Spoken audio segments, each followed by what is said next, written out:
السلام عليكم ورحمة الله وبركاته نحمده ونصلي على رسوله الكريم أما بعد فأعوذ بالله من الشيطان الرجيم بسم الله الرحمن الرحيم وننزل من القرآن ما هو شفاء ورحمة للمؤمنين وقال النبي صلى الله عليه وسلم خيركم من تعلم القرآن وعلمه معزز السامعين حضرات আল্লাহ পাক রব্বুল আলামিনের প্রিয় বান্দা সোনা নবীজির উম্মতরা আজকে আপনাদের সামনে আমি কিছু কোরআন পাকের ফজিলত সম্বন্ধে কিছু আলোচনা করব ইনশাআল্লাহ। আমার কিছু বন্ধু কোরআন পাকের ফজিলত সম্বন্ধে কিছু জিজ্ঞাসা করলেন, ওদের জন্য আমি এই ভিডিওটি বানাচ্ছি। এখানে কিছু সূরার ফজিলত সম্বন্ধে ইনশাআল্লাহ তাআলা আলোচনা করা হবে। বন্ধুরা, পুরো কোরআন শরীফটাই ফজিলত। কোরআন শরীফের প্রতিটি আয়াত আল্লাহ পাক রব্বুল আলামিন বান্দার জন্য হুকুম, ইবরত, শিফা এর জন্য রেখেছে। একটি আয়াত আমি তেলাওয়াত করেছিলাম। আল্লাহ পাক রব্বুল আলামিন বান্দাদেরকে বলেছেন, وَنُنَزِّلُ مِنَ الْقُرْآنِ مَا هُوَ شِفَاءٌ وَرَحْمَةٌ لِلْمُؤْمِنِينَ। অর্থাৎ এই কোরআন পাককে আমি অবতীর্ণ করেছি, নাজিল করেছি মুমিনদের জন্য শিফা। মা হুয়া শিফা, যেটার মধ্যে শিফা আছে। মিনাল কোরআন মা হুয়া শিফা ওয়া রাহমাতুল লিল মুমিনিন, এবং রহমত হিসাবে মুমিনদের জন্য। এই কোরআন থেকে আমরা প্রতিটি জিনিসের তবিব কোরআনে পাকে আল্লাহ পাক রব্বুল আলামিন রেখেছেন। তবে সূরা ইয়াসিন সম্বন্ধে জিজ্ঞাসা করা হয়েছিল। সূরা ইয়াসিন আল্লাহ পাক রব্বুল আলামিনের এমন একটি সূরা, যে সূরার মধ্যে কোরআনে পাকে আল্লাহ পাক রব্বুল আলামিন সদরুল কোরআন, কোরআনের দিল বলেছেন। প্রতিটি জিনিসের অন্তর থাকে, দিল থাকে, কিন্তু কোরআন পাকের দিল হলো সূরা ইয়াসিন। হযরত মাকল বিন ইয়াসার রাদিয়াল্লাহু তাআলা বর্ণিত, নবী করিম সাল্লাল্লাহু আলাইহি ওয়াসাল্লাম বলেছেন যে সূরা ইয়াসিন কোরআন পাকের দিল, কলব। এই কোরআন পাকের সূরা ইয়াসিন যে ব্যক্তি একবার তিলাওয়াত করবেন, ওর জন্য পুরা নাজাত, পুরা মাগফিরাত হয়ে যাবে, নবী করিম সাল্লাল্লাহু আলাইহি ওয়াসাল্লাম বলেছেন। বাইহাকী শরীফের হাদিসে হযরত জুনদুব রাদিয়াল্লাহু তাআলা থেকে বর্ণিত, নবী করিম সাল্লাল্লাহু আলাইহি ওয়াসাল্লাম বলেছেন, যে ব্যক্তি রাত্রে বেলা সূরা ইয়াসিন তেলাওয়াত করবেন, উনার বা ওদের পুরা জীবনের সমস্ত গুনাহ আল্লাহ পাক রব্বুল আলামিন মাফ করে দিবেন। সুবহানাল্লাহি ওয়া বিহামদিহি। হযরত আনাস রাদিয়াল্লাহু তাআলা থেকে বর্ণিত তিরমিজি শরীফের হাদিস, নবী করিম সাল্লাল্লাহু আলাইহি ওয়াসাল্লাম বলেছেন, প্রতিটি জিনিসের দিল আছে, কলব আছে। তো কোরআন পাকের দিল বা কলব হলো সূরা ইয়াসিন। যে ব্যক্তি সূরা ইয়াসিন একবার তেলাওয়াত করবেন আল্লাহ রাজি খুশি করার জন্য, তো নবী করিম সাল্লাল্লাহু আলাইহি ওয়াসাল্লাম বলেছেন, ওই ব্যক্তির জন্য পুরা 10 খতম কোরআন পাক সম্পূর্ণ তেলাওয়াত করার সওয়াব ওর নামায়ে আমলে দেওয়া হবে। সুবহানাল্লাহি ওয়া বিহামদিহি। সূরা ইয়াসিন যে ব্যক্তি জুমার রাত, বৃহস্পতিবার রাত্রে বেলায় যে ব্যক্তি একবার তেলাওয়াত করবেন, ওনার সমস্ত গুনাহ মাফ করে দিবেন। হাদিসের মধ্যে বর্ণিত আছে। নবী করিম সাল্লাল্লাহু আলাইহি ওয়াসাল্লাম জুমার দিন যে ব্যক্তি সূরা ইয়াসিন তেলাওয়াত করবেন, ওই ইয়াসিনের জন্য উনার রিজকের মধ্যে বরকত দিয়ে দিবেন। নবী করিম সাল্লাল্লাহু আলাইহি ওয়াসাল্লাম বলেছেন, যে ব্যক্তি সূরা ইয়াসিন তেলাওয়াত করবেন, উনার যে সময় সাকরাতুল মউত, ওয়াজা সাকরাতুল মউত বিল হক, নবী করিম সাল্লাল্লাহু আলাইহি ওয়াসাল্লাম বলেছেন, যে ব্যক্তি সূরা ইয়াসিন তেলাওয়াত করবেন, মরণের সময় কঠিন অবস্থায়, সাকরাতুল মউতের সময় আসান হয়ে যাবে। ওয়াজা সাকরাতুল মউত বিল হক, কোরআন পাকের দলিল। এবং নবী করিম সাল্লাল্লাহু আলাইহি ওয়াসাল্লাম হাদিসের মধ্যে বলেছেন, তিরমিজি শরীফের হাদিসে বলেছেন, সাকরাতুল মউতের সময় সূরা ইয়াসিন তেলাওয়াত করলে ওই ব্যক্তির মওত আসান হয়ে যায়, আর উনার সমস্ত গুনাহ আল্লাহ মাফ করে দেন। সুবহানাল্লাহি ওয়া বিহামদিহি। অনেক ধরনের ফজিলত আছে। যে ব্যক্তি সূরা ইয়াসিন সকাল বেলায় ফজর নামাজের পর সূরা হাশরের লাস্ট 3টে আয়াত পড়ার পর যদি সূরা ইয়াসিন তেলাওয়াত করে কোনো কাজে যান, আল্লাহ পাক রব্বুল আলামিন বরকত দিয়ে দেন এবং ওই ব্যক্তির জন্য রিজিক বাড়িয়ে দেন। সুবহানাল্লাহি ওয়া বিহামদিহি। সূরা হাশর সম্বন্ধে নবী করিম সাল্লাল্লাহু আলাইহি ওয়াসাল্লাম বলেছেন, সূরা হাশর এই সূরার লাস্ট 3টি আয়াত আল্লাহ পাক রব্বুল আলামিন বলেছেন যে ব্যক্তি সুবহ এবং শাম সকাল এবং বিকেলে তিলাওয়াত করবেন আল্লাহ পাক রব্বুল আলামিন ওই ব্যক্তির জন্য 70,000 ফেরেশতা 70,000 রহমতের ফেরেশতা ওই ব্যক্তির জন্য মুকরর করে দেন সুবহানাল্লাহ বিহামদিহি এবং পুরা দিন এবং রাত ওই ব্যক্তির জন্য খিদমতগার এবং সিকিউরিটি গার্ড হিসেবে কাজ করবেন সুবহানাল্লাহ বিহামদিহি। এবং এর পড়ার নিয়ম হলো নবী করিম সাল্লাল্লাহু আলাইহি ওয়াসাল্লাম বলেছেন ফাউযু বিল্লাহিস সামিল আলিম মিনাশ শাইতানির রাজীম। ফজরের নামাজ পর ফরজ নামাজের পর পড়বেন আউযু বিল্লাহিস সামিল আলিম মিনাশ শাইতানির রাজীম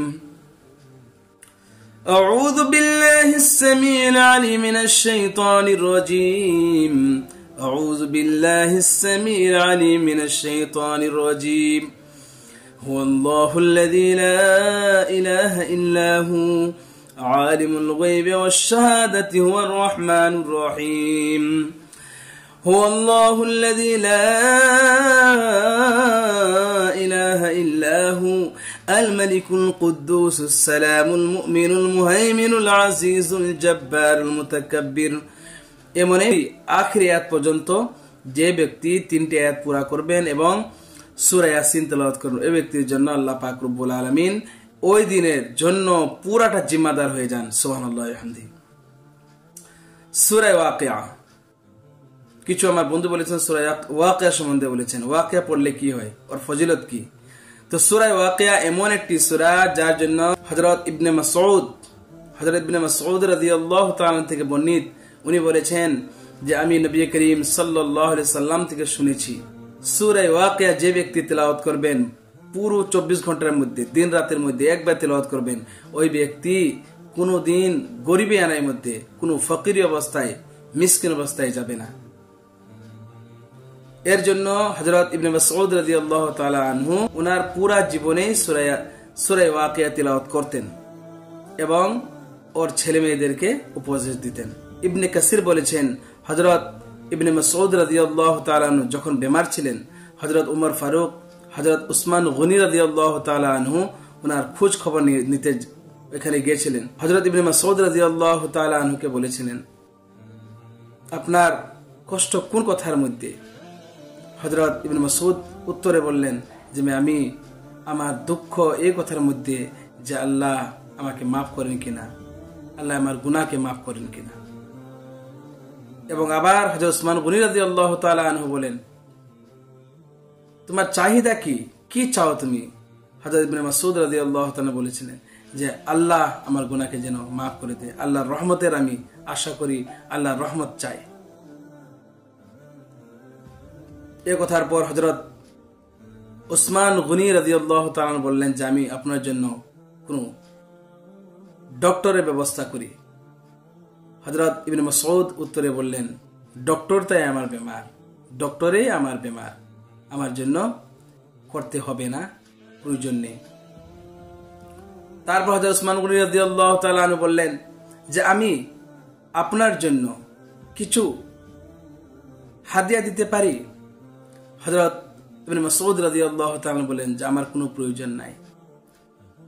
হযরত উসমান গনি রাদিয়াল্লাহু তাআলা বললেন যে আপনার জন্য না আপনার ছেলে মেয়েদেরকে কাজে লাগবে পরে। হযরত ইবনে মাসউদ রাদিয়াল্লাহু তাআলা বলেন যে আপনি শুনেন নাই যে নবী করিম সাল্লাল্লাহু আলাইহি ওয়াসাল্লাম বলেছেন যে ব্যক্তি সূরা ওয়াকিয়া তিলাওয়াত করবেন ওর জন্য কোনো দিন গরিবীপন আসবে না, কোনো দিনই গরিবীপন আসবে না, কোনো দিনই দুঃখ দশা হবে না, কোনো দিন ফকিরিপন আসবে না। তো আমার ছেলে মেয়েদেরকে আমি শিক্ষা দিয়েছি ওরা প্রতিটি দিন সূরা ওয়াকিয়া তিলাওয়াত করবেন। তাই আমার আশা নবী করিম সাল্লাল্লাহু আলাইহি সাল্লামের হাদিসের উপর ওরা কোনো দিনই কোনো সংকটের মধ্যে কোনো দুর্দশার মধ্যে পড়বে না। সুবহানাল্লাহি ওয়া বিহামদিহি। তাছাড়া সূরা ওয়াকিয়া যে ব্যক্তি পড়বেন ওর জন্য যে সন্তান সন্ততি হবে ওকে সব দিন মান্যতা হবে, ভালো ছেলে মেয়ে জন্ম হবে। সূরা ওয়াকিয়ার অনেক কিছু আর ফজিলত আছে যা নবী করিম সাল্লাল্লাহু আলাইহি সাল্লাম হাদিসের মধ্যে বলেছেন। তাই আমরা সুফিয়া একরাম যেভাবে করেছেন মাগরিব নামাজের পর সূরা ওয়াকিয়া তেলাওয়াত করতেন, তাই আমরা সূরা ওয়াকিয়া তেলাওয়াত করব ইনশাআল্লাহ তাআলা। সূরা রহমান, আরেক ব্যক্তি বলেছেন সূরা রহমান সম্বন্ধে, সূরা মুজাম্মিল, সূরা রহমান, সূরা বাকারা বিভিন্ন ধরনের কোয়েশ্চেন করেছেন। তো চলুন আমরা সূরা রহমান সম্বন্ধে জেনে নেই। সূরা রহমান পড়লে কি হয়, সূরা রহমানের ফজিলত কি, তার সম্বন্ধে জিজ্ঞাসা করছেন কিছু বন্ধুরা। সূরা রহমান এমন একটি সূরা যা আল্লাহ পাক রব্বুল আলামিনের নামের থেকে শুরু, সূরা রহমান। তেমনই সূরা রহমান এমন একটি কোরআন পাকের সূরা যা সম্বন্ধে হযরত আলী কারিমুল্লাহ ওয়াজহ বলেছেন, প্রতিটি জিনিসের সৌন্দর্য আছে এবং কোরআন পাকের সৌন্দর্য খুবসুরতি হলো সূরা রহমান। নবী করিম সাল্লাল্লাহু আলাইহি সাল্লাম বলেছেন, হযরত কাইস বিন আসিম মানকারি রাদিয়াল্লাহু তাআলা আনহু বলেছেন, যে সময় উনি মুসলমান হয়নি, উনি বলেছেন, আপনি তো নবী, আপনি একটি আয়াত আমাকে কোরআন পাকের আয়াত শোনান, কোরআন পাকের আয়াত যা আপনার উপরে নাজিল হয়েছেন তার সম্বন্ধে আমাকে শোনান। নবী করিম সাল্লাল্লাহু আলাইহি সাল্লাম সূরা রহমানকে সুন্দর করে পড়লেন, বিসমিল্লাহির রহমানির রহিম। আর রহমান আল্লামাল কুরআন খালাকাল ইনসানা আল্লামাহুল বায়ান। الشمس والقمر بحسبان والنجم والشجر يسجدان। এমন ভাবে পুরো সূরাটাই নবী করিম সাল্লাল্লাহু আলাইহি সাল্লাম উনার সামনে পড়লেন। তারপর উনি বলেন যে অনেক সুন্দর, খুব ভালো লেগেছে, আপনি আবার একবার পড়েন। নবী করিম সাল্লাল্লাহু আলাইহি সাল্লাম আর একবার পড়লেন। তারপরে এমন করে 3 মর্তবা নবী করিম সাল্লাল্লাহু আলাইহি সাল্লাম পড়লেন। তারপরে উনি বলেন যে খুব ভালো লাগলো, খুব মিষ্টি সূরা, এবং এটি আপনার মুখে থেকে নয়, এটা আল্লাহ পাক রব্বুল আলামিন উনি নাজিল করেছেন, লা ইলাহা ইল্লাল্লাহ মুহাম্মদুর রাসূলুল্লাহ সাল্লাল্লাহু আলাইহি সাল্লাম। উনি গাওয়া দেন যে আল্লাহ ছাড়া কোনো মাবুদ নেই এবং আপনি আল্লাহর রাসূল। এবারে উনি মুসলমান হয়ে যান। যে ব্যক্তি এই সূরা রহমান পাঠ করবেন, ওই ব্যক্তির জন্য আল্লাহ পাক রব্বুল আলামিন এই দুনিয়া, আসমান এবং জমিনের মধ্যে জান্নাতুল ফিরদাউসের হকদার বলেছেন। সূরা হাদীদ, সূরা রহমান, সূরা ওয়াকিয়া, যা হযরত ফাতিমাতুজ জাহরা রাদিয়াল্লাহু তাআলা কে বর্ণিত নবী সাল্লাল্লাহু আলাইহি ওয়াসাল্লাম হাদিসে বলেছেন। এই 3টি সূরা যে ব্যক্তি পড়বেন, ওরা এই দুনিয়ার মধ্যে, আসমান এবং জমিনের মধ্যে উনি জান্নাতুল ফিরদাউসের মধ্যে আছেন। সুবহানাল্লাহি ওয়া বিহামদিহি।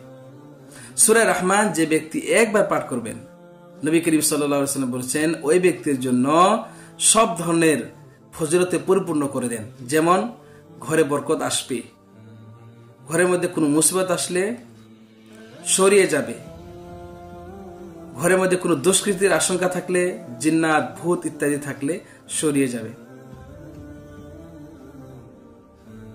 কোনো ব্যক্তির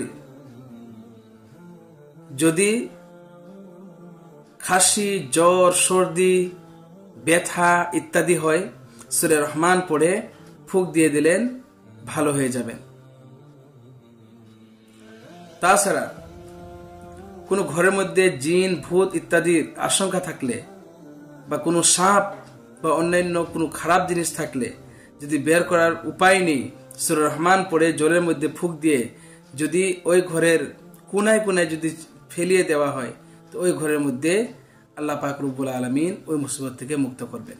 সূরা রহমান এমন একটি সূরা, পুরা কোরআন শরীফের জিনত, পুরা কোরআন শরীফের সৌন্দর্য সূরা রহমান, যেখানে নবী করিম সাল্লাল্লাহু আলাইহি ওয়াসাল্লাম বলেছেন সম্পূর্ণ সূরাটি আল্লাহ পাক রব্বুল আলামিনের নিয়ামত দিয়ে পরিপূর্ণ আছে, যেখানে জান্নাতের কথা, হুরের কথা, প্রতিটি কথা।